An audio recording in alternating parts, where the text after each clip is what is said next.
大家好，我是管阿姨，又见面了。酱牛肉是一种很家常的冷菜，我有一个做法，吃过一次的人都会问我怎么做。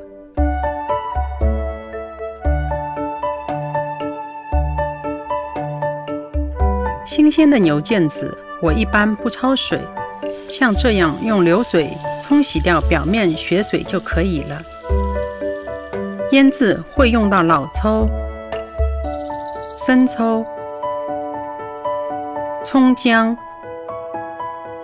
黄冰糖、蚝油，还有海鲜酱和柱侯酱。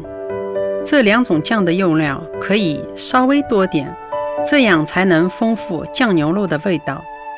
再来点桂皮、香叶、八角、丁香、白芷，然后给牛肉按摩。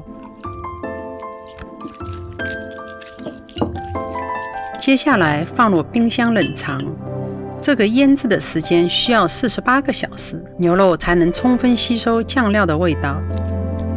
记得间隔12小时上下翻动一次。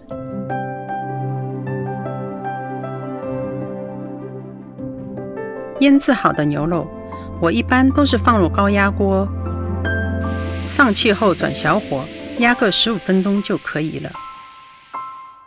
没有高压锅，电饭煲也可以。如果用炖的方式，至少要2个小时。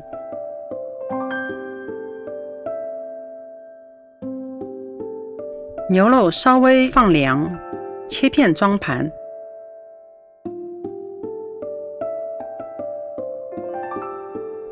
卤汁可以冰冻起来，平时用来卤鸡蛋或者鸡爪，一样好吃。